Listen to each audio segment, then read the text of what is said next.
Oh, what's going on, guys? Welcome back to another video. Working on the CRX some more. Turn the lights on. Wow. Alright. Oh man. Well, we're gonna try to get this thing on the floor. I don't know if it's gonna be possible, but we gonna try. Last video, I found out when I was working on it that my injectors are leaking. So I ordered O-rings and stuff like that for them. So those are coming in today. So as soon as the mail guy gets here, I'll go and pick them up and start getting that all back together. But wiring harness looks really good.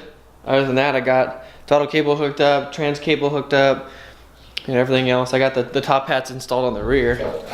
So it sits a little bit lower now, which is what I want. I don't want to go too low just yet, but I got the top hats mounted in, so it's a little taller, not much, but enough to do its job.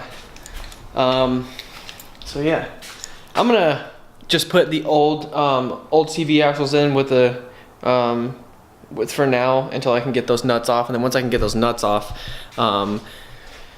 put the new CV axles in. So I just want to get it on the ground and get it off these jack stands and at least move it around a little bit. It hasn't been moved from this spot for, I don't know, 8 months or 9 months, something like that. I'm also this valve cover, I did like a little shaving thing on it, so it doesn't have the Honda letters on it anymore. I'm gonna take it, sand it back down, or take it over to my buddy's house and sandblast it, and then I'm gonna paint it with the red wrinkle paint, and then I'm gonna use it on this motor because it'll look better. I think won't look so much like poop. So.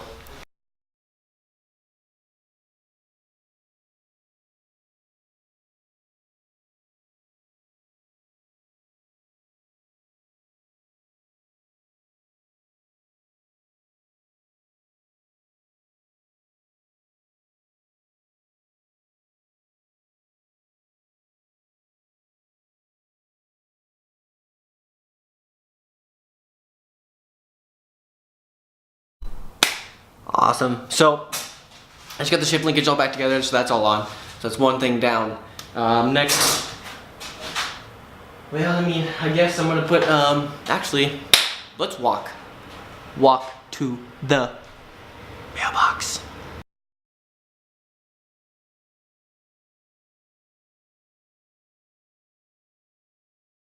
Boom. Honda parts. Now.com. All OEM parts. Awesome. Ooh. Oh my goodness. Okay, let's see here. Looks like we got all of the OEM Honda. These are actually the knock brand, and these are the injector O-rings. Oh yeah, I got 4 of those, and these are the little O-ring cups that go on top of those as well. There you go. Yeah, so we're gonna do that real quick.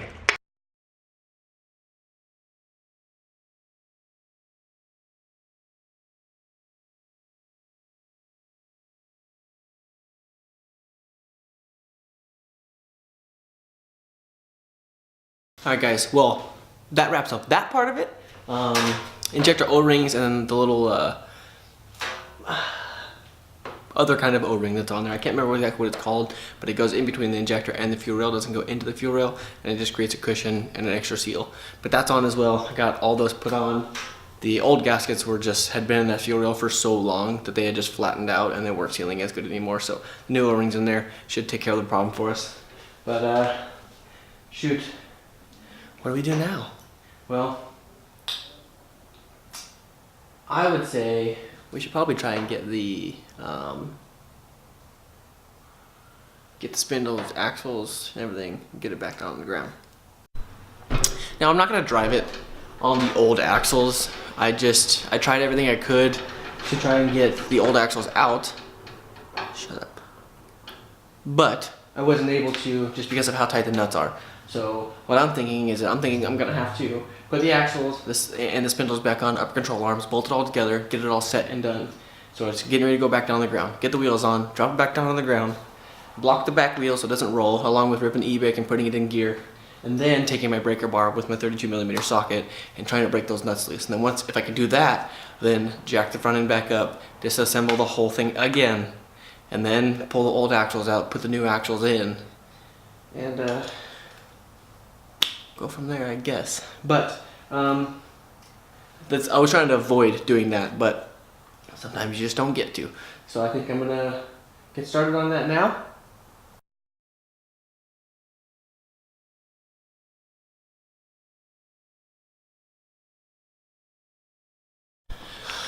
So this is turning out to be super hard. Can't even get the axle in all the way, so I'm gonna try another method. I'm calling some reinforcements and see if I can get someone to come over here, so throw the brake rotor back on the caliper and use the brakes to hold it in place while I try to break it loose. So see if we can get Johnny Boy to come over here. Oh man, okay, so after like 45 minutes or so, I finally just took the handle off my jack once more, put it on the breaker bar. I hammered a flathead screwdriver in between the brake caliper and the rotor, where there's that hole in the side where you can see where the pads are at. Slammed it in between there, so when they turned, it would lock up the brake system. So then I was able to put my handle on there, crank on it super hard, pop them off. So now they're off. So now we're gonna continue.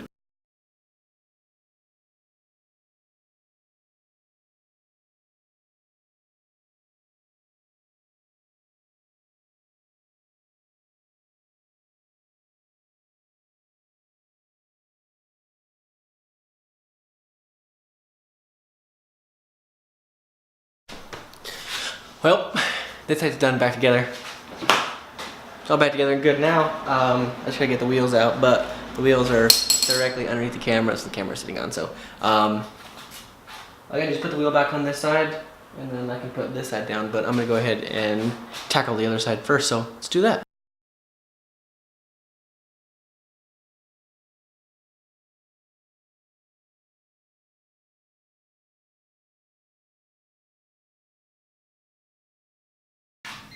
Wheels are on, hitting the ground. Yeah.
It's been sitting up on the jack stands for so long and I forgot how low it is. Barely to my knee. Sick, yo.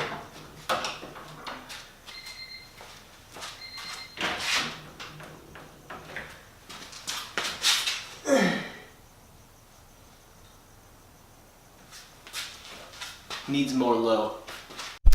Alright, so I stopped working on the car for a little bit, come inside, eat dinner and stuff. I just showered, all clean. I got filthy down there, pulling that tranny back out. But as you can see, girlfriend has already started decorating all the Christmas stuff. My little Christmas tree that I got. She also put lights on the on our balcony. Whoa, don't wanna smash a light. Okay, so I'm pretty sure that my battery tray for the CRX for the yellow top that's back there has been delivered. Doesn't say delivered yet, but it says it's arriving today, so my guess is that it's already here. It's not, the package isn't that big, so I believe that no, it's probably in the front office, which means that I'm gonna have to wait and try and get it tomorrow. Okay, so we're gonna say just kidding on that. I just got a knock at the door and yes! Box came in. Oh yeah.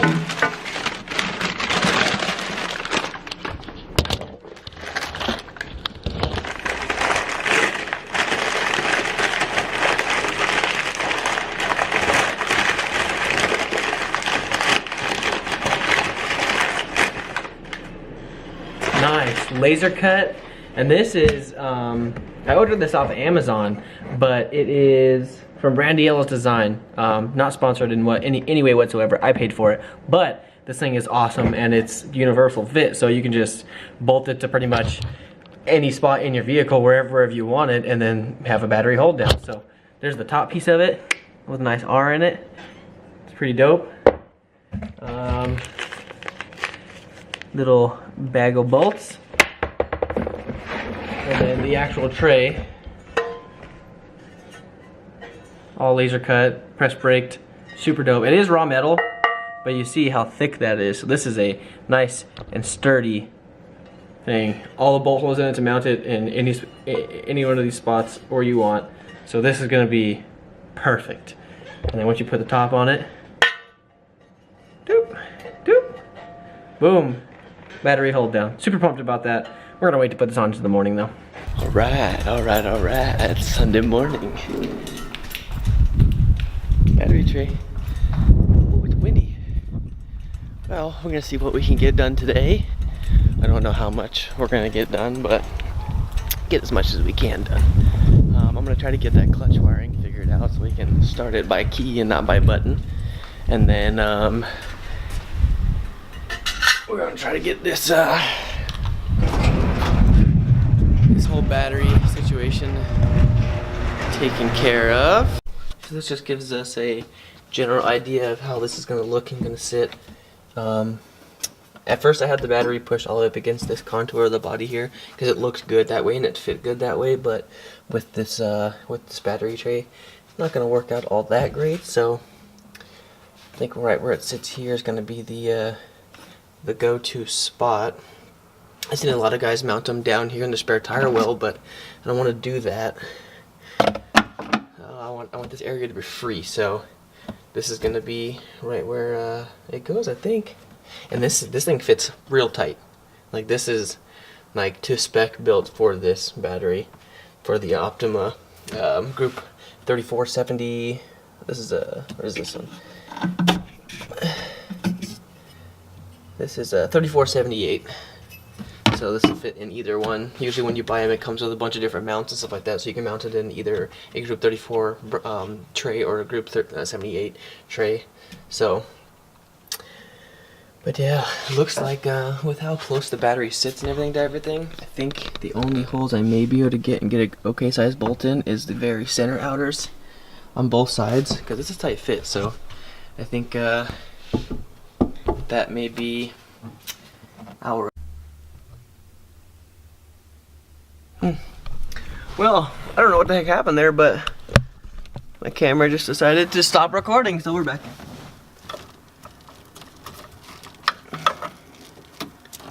Alright. Alright, so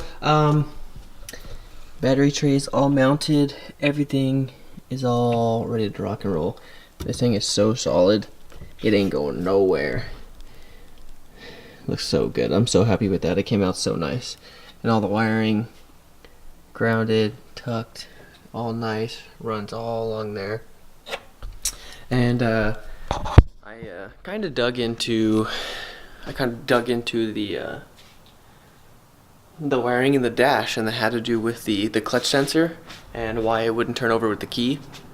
And so I did dig into that. I ended up having to take the whole cluster out and everything like that. I did record it all, but for some reason it decided to just not save, so I didn't get any of that footage.